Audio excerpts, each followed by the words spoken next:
योग वासिष्ठ की 12वीं कथा में आपका स्वागत है। इसका नाम है इंद्रजालोपाख्यान।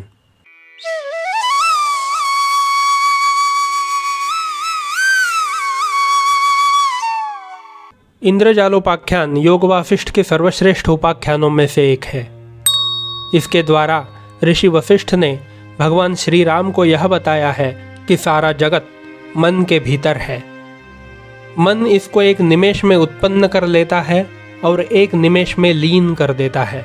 सारा दृश्य संसार स्वप्न के सदृश है।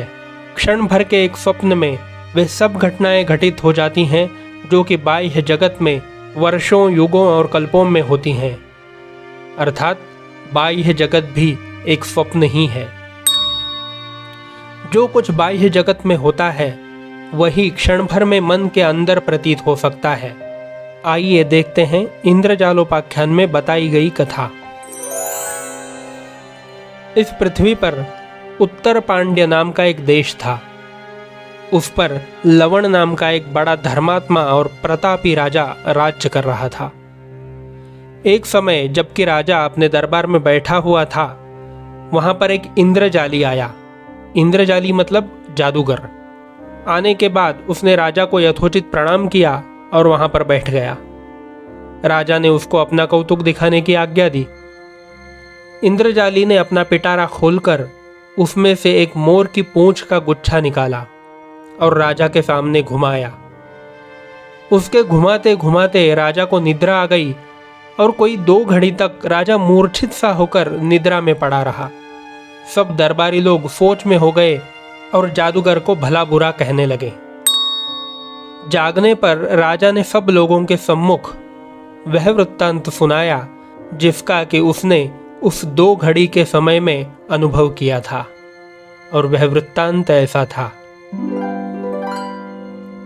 मोर की पूंछ का गुच्छा घूमते देखकर राजा का ध्यान उस ओर ऐसा लगा कि उसको अपनी अवस्था का विस्मरण हो गया और एक विचित्र दृश्य उसके सामने आया।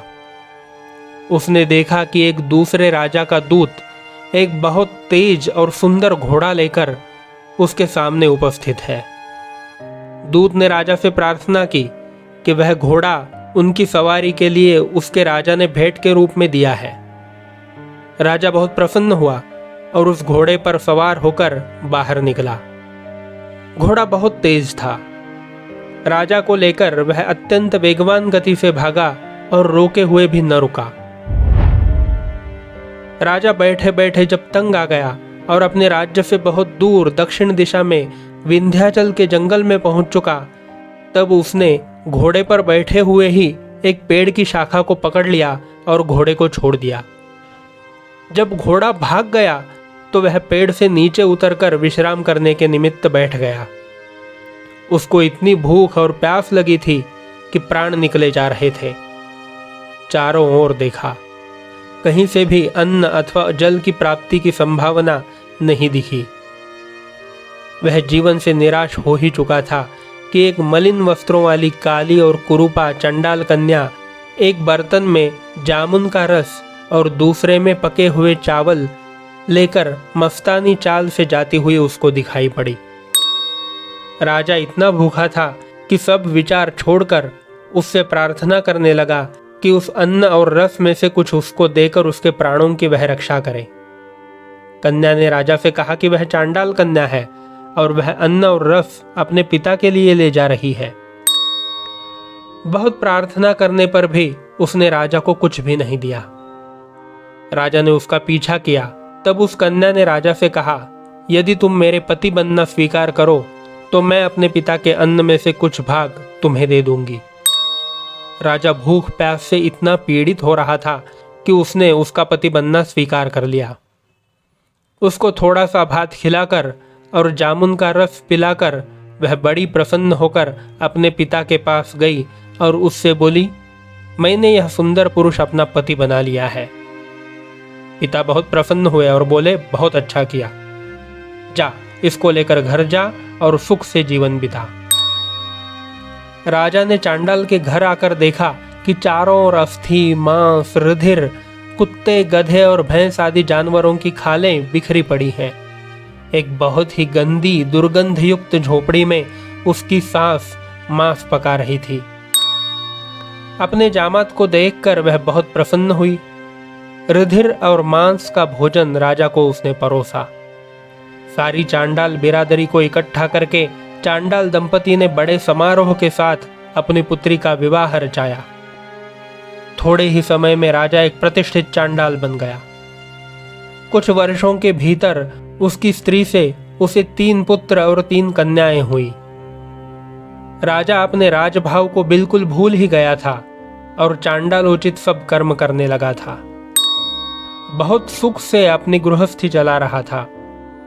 एक समय ऐसा आया कि वर्षा न होने के कारण बहुत ही अकाल पड़ गया। उस देश में अन्न और जल का अभाव हो गया। सब लोग भूखे मरने लगे। तंग आकर वह चांडाल अपनी स्त्री और बच्चों को साथ लेकर दूसरे देश में भोजनोपार्जन करने के लिए बाहर निकला। रास्ते में सब भोजन के बिना तंग आ गए और चलने योग्य न रहकर एक वृक्ष के नीचे बैठ गए। वहां पर पड़े पड़े सबसे छोटे पुत्र ने पिता से कहा कि भूख के मारे उसके प्राण निकल रहे हैं।